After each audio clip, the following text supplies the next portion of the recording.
All right, it's good to see you today. My name is Philip Thomas, pastor of Journey here in Elgin, Texas, and welcome to our Thursday edition of our Journey Through Scripture. Today we're going to have a pretty long reading, but it's just one book, the book of Esther. So I encourage you to read the book of Esther. What a wonderful, inspiring story that it is.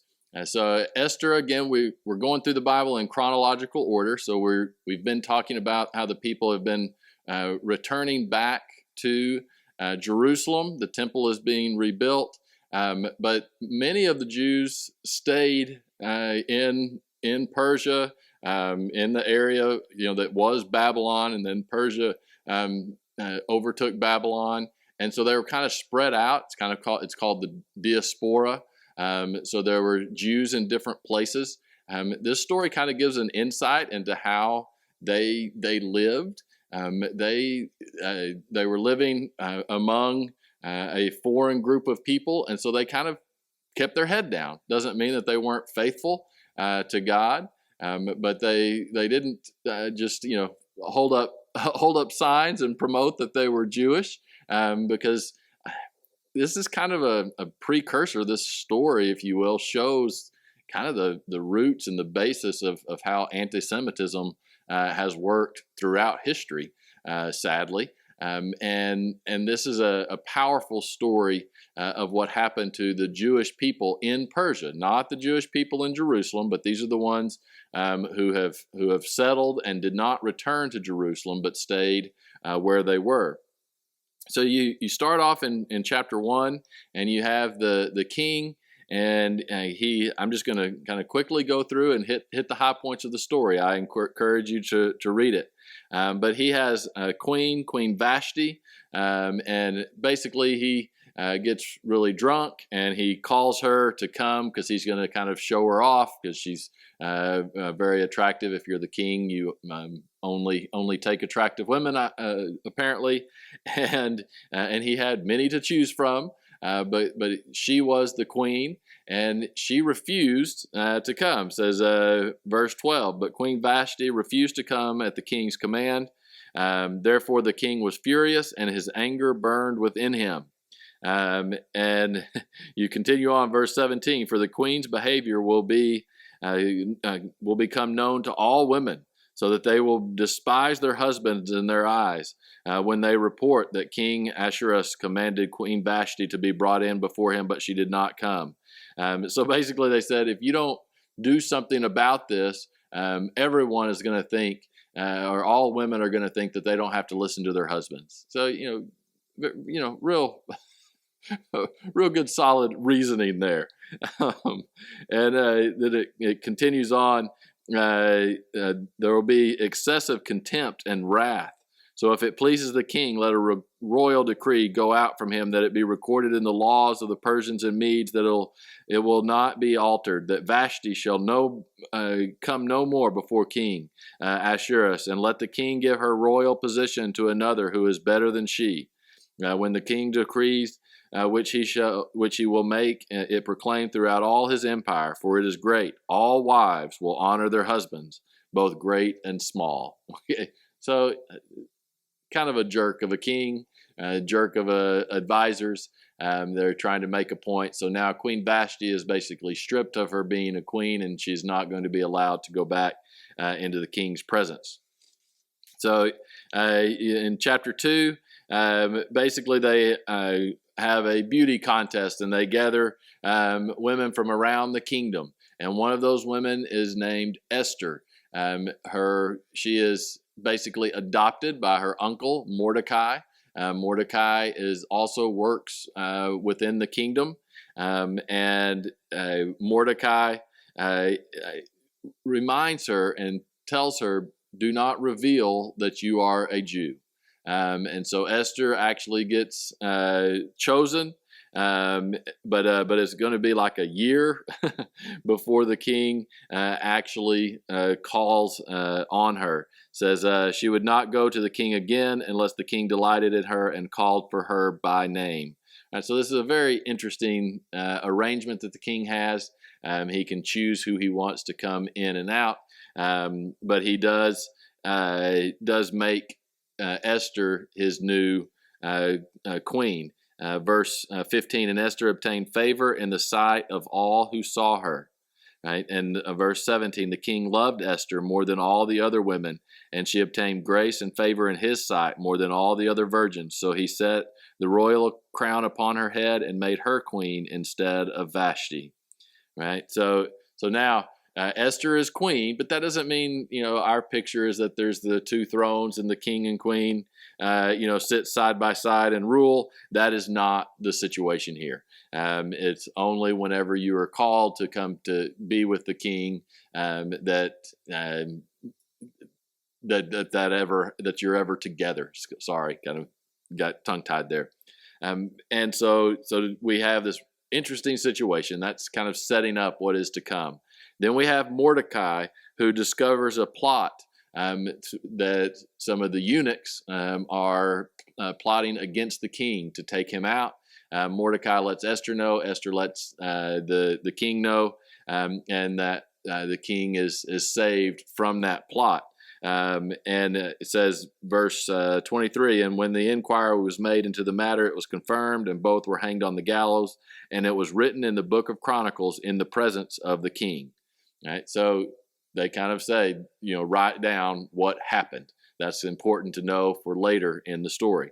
Then you have a new character that enters the scene. You have a guy named Haman. And the king put Haman way up in charge of most of the kingdom. Of course, he was under the king, but he had lots of responsibilities.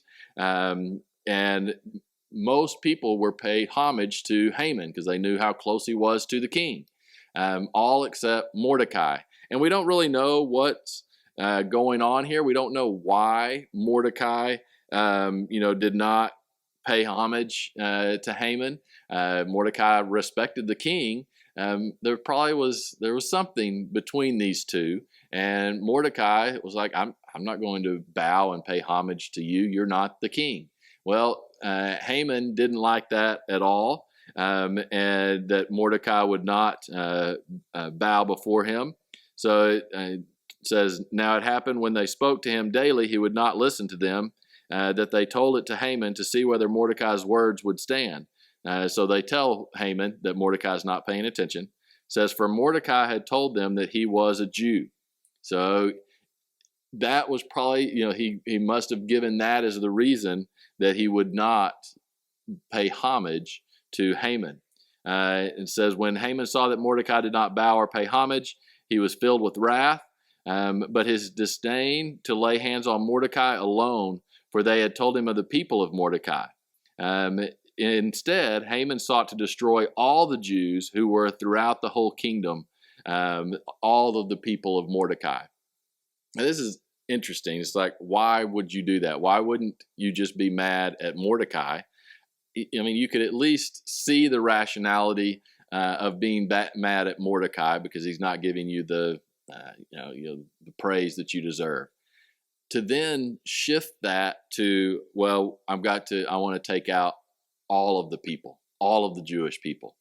And this is kind of one of the roots of anti-Semitism. There are good and bad people in all walks of life, in all races, and all socioeconomic classes, and we should look at people as individuals and hold them accountable as individuals, not ascribe to the whole people group that they are a part of the good or the bad that they themselves do.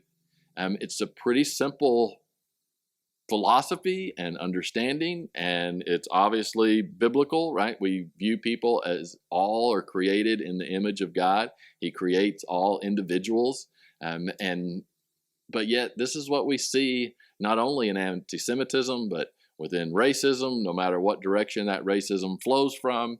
This is one of definitely the fallen aspects of our nature that we can't judge people according to their actions and not then ascribe those actions to the people group that they are a part of.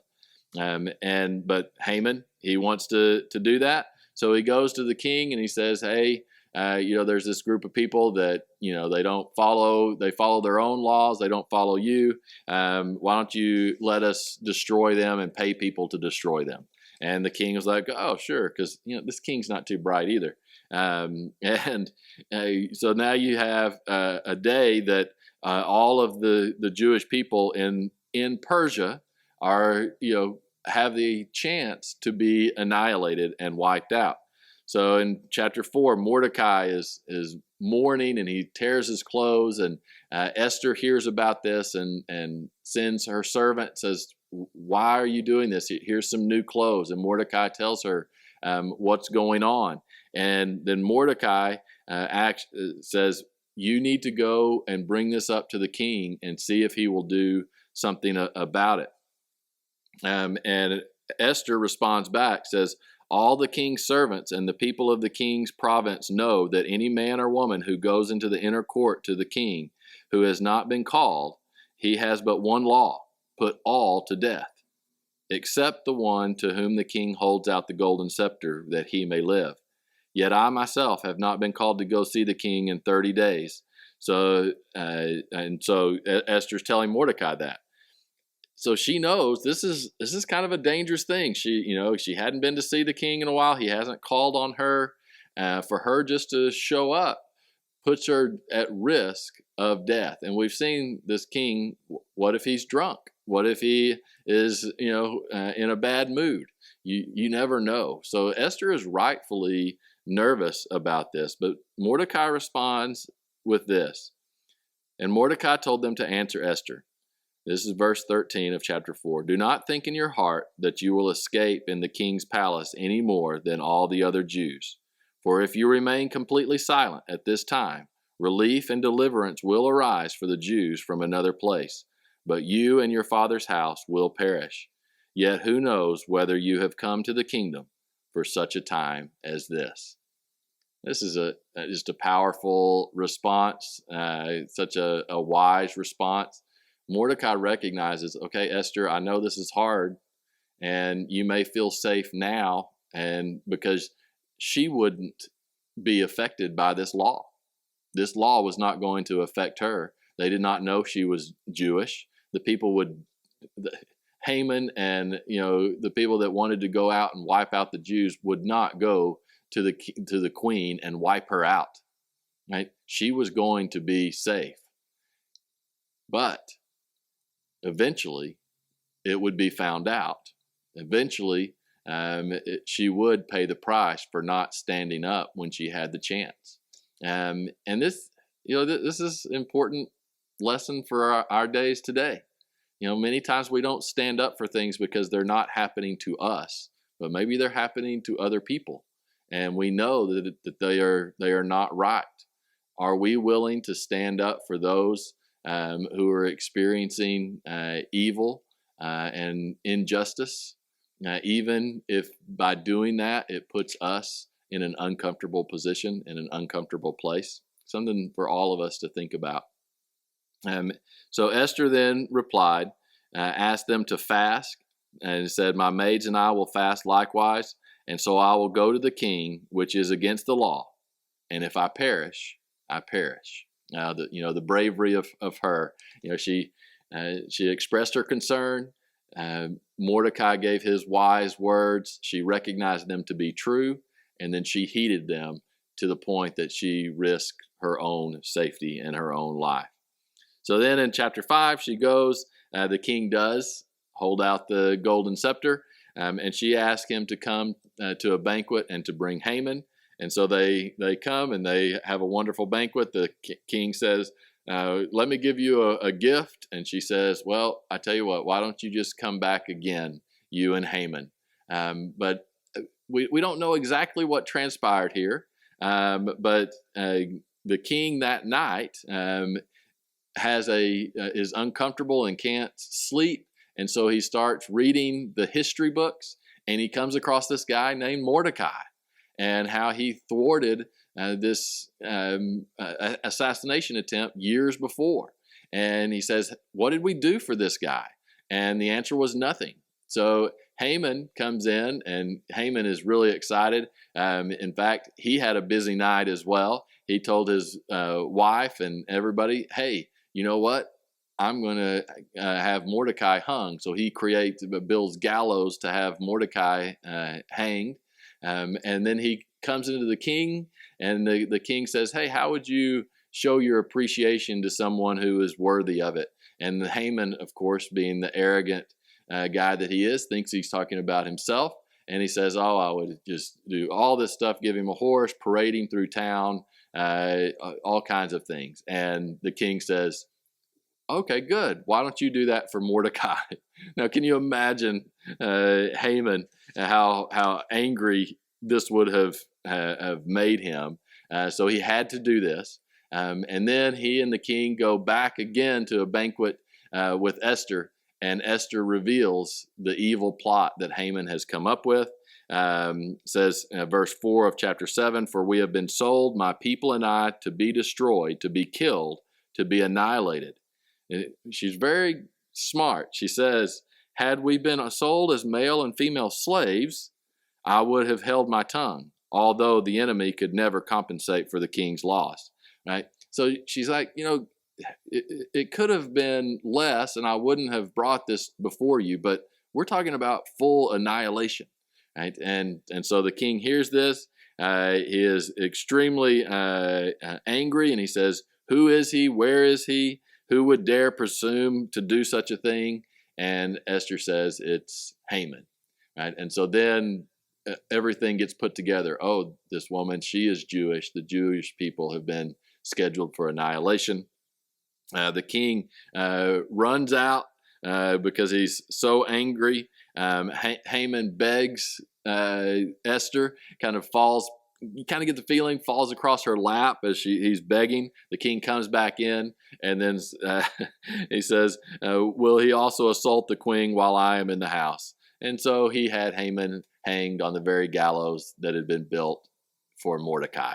Kind of poetic justice there.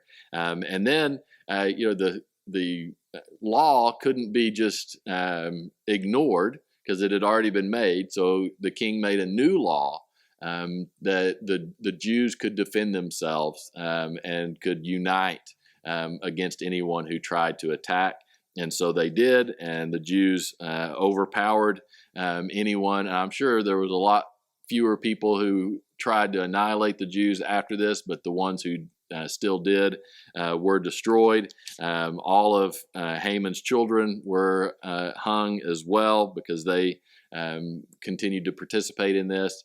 And then that is, you see in chapter 9, verse 18, talks about the Feast of Purim, and that is still practiced today as a remembrance of this time. It's from the word pur, which means lots.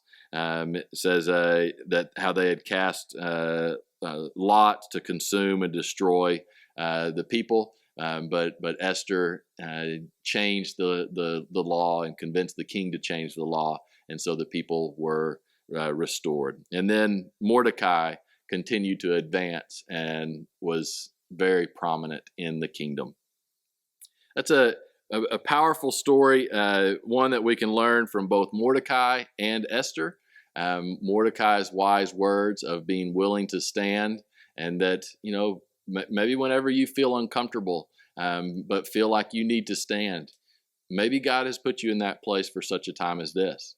And then you have to be like Esther, and you have to put your trust in God and kind of have that attitude of, I'm going to do what's right no matter what. And if I perish, I perish. All right.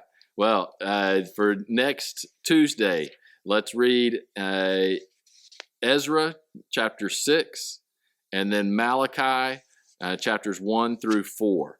Ezra chapter 6.